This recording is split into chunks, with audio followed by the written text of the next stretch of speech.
You know, I've been thinking lately about how the media really shapes our political views. Oh, definitely. It's incredible how much influence it has. Yeah, From TV to social media, it's everywhere. exactly. I mean, it's evolved so much. From the early newspapers that were basically political tools to today's Right. digital landscape. It's wild to think about. Did you know that newspapers in the 1700s were highly partisan? Yeah, they were like mouthpieces for political parties, and then radio and TV brought politics directly into people's homes. Like FDR's fireside chats on the radio. Exactly. And the Kennedy versus Nixon debates on TV, those were game changers. It showed how Absolutely. media can influence public opinion. And now we've got social media platforms like Twitter, X, and Facebook transforming everything. Yeah, it's like everyone's a publisher now. Right. Information spreads instantly, for better or worse. For sure. But do you think all this access is actually helping or just making things more confusing? Well, that's the double-edged sword, isn't it?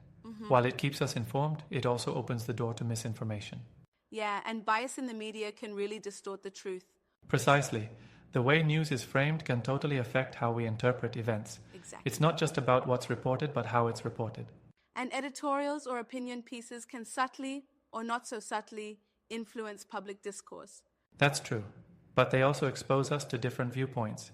Yeah. It's a balance between informing and influencing. Speaking of influence, the media's role as a watchdog is crucial. Oh, absolutely. Investigative journalism has uncovered major scandals. Remember Like how that Watergate. reporting led to Nixon's resignation? Yes, and the Pentagon Papers exposing the truth about the Vietnam War. Exactly. It shows how the media holds leaders accountable. Right. But then there's the flip side, governments attacking journalists. Yeah, that's a real concern. Press freedom is under threat in some countries. Sadly, yes, countries like China and Russia have heavy censorship. It really hampers democracy. On the other hand, nations like Norway and Canada have strong press freedom. Exactly. It makes a big difference in how informed the public is. But Definitely. even in free societies, media bias is a challenge. For sure, some outlets lean left, others right. It's hard to find purely objective news. Yeah, like MSNBC and CNN tend to be more liberal, while Fox News is conservative. Right. And then you have centrist sources like the BBC. So, how do we as consumers navigate this bias? Well, it's important to compare multiple sources and look Yeah. out for loaded language or what's being omitted. That's a good point. Critical thinking is key. Exactly. And with social media, it's even trickier. Misinformation can spread like wildfire. Tell me about it.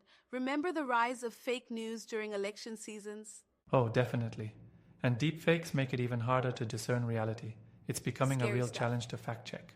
So, how can we combat misinformation? Using trusted fact checking sites helps, Right. and verifying multiple sources before sharing anything. And we should be cautious of sensational headlines. Absolutely. If it seems too outrageous, it probably needs a second look. Exactly. Critical thinking saves the day. You know, social media isn't all bad, though. It does increase political participation. True. Movements like Me Too and Black Lives Matter gained momentum through social media. It gives Yeah. a voice to the voiceless. But then again, echo chambers can reinforce biases. That's the irony, isn't it? The same tools that connect us can also divide us. It's like a double edged sword. Exactly. And politicians use social media to bypass traditional media filters. Like It Trump's changes the tweets. whole dynamic. It does. Direct communication can be good, but it also spreads unfiltered information. Precisely. It's a challenge for media regulation. Yeah. Governments are still figuring out how to handle it. Speaking of regulation, what about censorship in other countries? Well, in places like China and North Korea, media is heavily controlled. Right. It stifles free expression. That's unfortunate. Press freedom is so important for democracy. Absolutely. Without a free press, it's hard to hold leaders accountable. Exactly. Citizens remain uninformed. So, looking to the future, what do you think will happen with media and politics?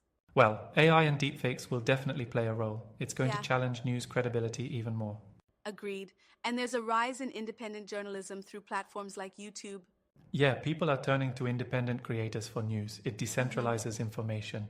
But it also makes regulation tricky. Exactly. It's hard to regulate so many individual voices. Right. Big tech's role is under scrutiny. So, how do we balance free press with responsible journalism? That's the million-dollar question. It Yeah. requires cooperation between governments, media, and the public. And education plays a big role. Teaching media literacy is crucial. Definitely.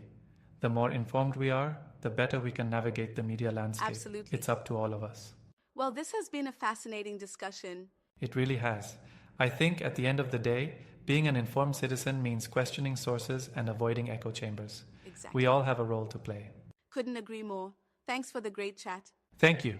Let's keep the conversation going.